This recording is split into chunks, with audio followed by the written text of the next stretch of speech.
Aquela frase que é um clichê: quero ver como vocês vão fazer quando eu não estiver mais aqui. Eu sairei daqui e vocês vão ter um grande prejuízo. Isso nunca foi de fato real.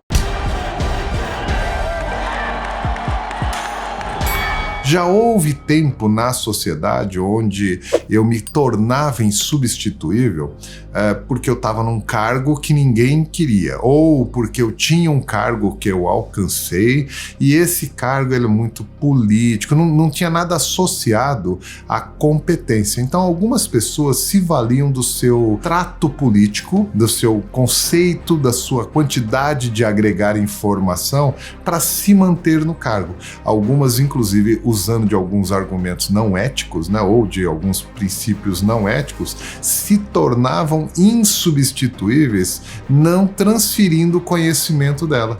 E parece interessante porque a pessoa não revelar tudo que ela faz protege pelo menos aquele cenário, mas também retém ela naquele cenário. Ou seja, muita gente não evoluiu na carreira, não alcançou desafios maiores, justamente porque criou esse reinadinho com o seu conhecimento e ele não passava a informação, ele guardava essa informação, informações que eu digo de ordem tácita ou mesmo operacional. É uma forma que as pessoas acham que vão se manter insubstituíveis. Hoje a gente vive num mundo que não dá mais pra gente se propor a estocar conhecimento.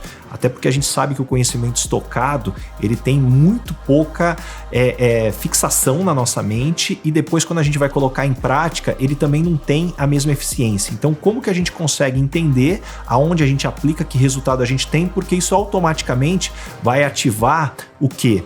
A nossa motivação para querer aprender mais, porque a gente quer ver o resultado disso tudo. Então esses são os elementos que eu enxergo que fazem toda a diferença. Quando você trabalha esse ponto da evolução da consciência, quando você tem a consciência, dói você não fazer nada. Então você percebe que tem alguma coisa que é diferente, você criou uma visão, então te incomoda não fazer nada. E acho que esse é um dos pontos fundamentais. De fato, ter essa visão empreendedora mesmo do negócio, de, cara, como que a gente pode fazer com que isso melhore? Muitas vezes até colocando a tua própria profissão, a tua própria atividade em risco, porque às vezes aquilo que ela faz poderia ser automatizado para que aquilo fosse melhor. Mas claro, se alguém trouxer uma ideia que aquela função fosse extinguida, nunca que ela vai ser demitida, porque aquela pessoa quer que justamente esteja pensando em como melhorar os negócios, né? Mas, de fato, o que sempre mantém a pessoa com um caráter de insubstituível é a capacidade dela gerar valor.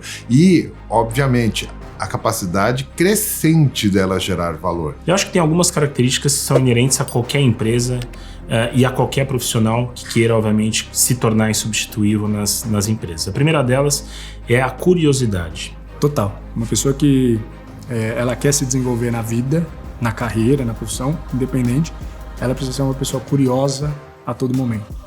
Tudo para ela tem que fazer sentido. A curiosidade faz com que ele consiga ter uma visão muito mais ampla do negócio, né? O quanto ele se interessa por outros temas, o quanto ele vai atrás, ele interage com pessoas, perguntando do que ela faz, como ela faz. E essa curiosidade acaba gerando uma certa, vamos dizer, um comportamento positivo de que as pessoas falam, pô, aquele cara é um cara interessante, ele tá sempre, ou aquela pessoa tá sempre interessada em correr atrás de informação, vem conversar comigo, acaba criando uma certa empatia com as pessoas e, claro, a pessoa que tem curiosidade, que vai atrás, muitas vezes se torna uma pessoa importante porque ela acaba conhecendo de várias áreas e na hora de uma decisão, na hora de um movimento estratégico da empresa, ela pode ser considerada para aquele novo projeto, muitas vezes, diferente de outras que acabam ficando mais envolvidas no seu próprio ambiente. Mas a raridade é aquela pessoa que de fato consegue enxergar aquilo, muitas vezes de forma externa, entendendo os problemas, resolvendo o problema, tendo capacidade de entender às vezes a causa do problema, que é uma coisa que, por mais simples que seja, quando o problema acontece as pessoas focam só no sintoma. Dor de cabeça, remédio, remédio, remédio. E cadê? Às vezes é a falta de sono. Começa a dormir melhor. Cabeça pensante, que a gente fala. Como é difícil. As pessoas elas estão acostumadas a verem a coisa de um prisma único, né? Então ela dificilmente se autoquestiona, questiona o trabalho e muitas vezes e por ela viver esse padrão, ela não questiona as coisas que acontecem, como que a gente pode melhorar isso? Então, nessa dinâmica de processo, Quanto melhor a sua forma de se relacionar dentro de um grupo de projetos, dentro de um grupo de pessoas ou da sua própria equipe, é o que vai fazer muitas vezes as pessoas comentarem no corredor e falar, olha, aquela pessoa, ela é super carismática, ela tem um nível de dedicação muito grande, ela é muito proativa, ela tem um comportamento muito positivo na relação com as pessoas, olha, eu gostei muito de trabalhar com ela. Pronto, você já conseguiu de alguma forma deixar naquele interlocutor, naquele gestor ou no superior na empresa, aquela imagem de que, puxa, eu acho que eu fui bem, eu acho que eu deixei uma boa imagem para essa pessoa e quando tiver uma nova oportunidade, essa pessoa vai lembrar de mim. Então, por mais que a entrega seja relevante, o resultado seja bom, a forma como você chega naquele resultado ainda chega a ser mais relevante do que o resultado em si. E mostra de novo a mudança das organizações, porque no passado o resultado era importante, money talks, né?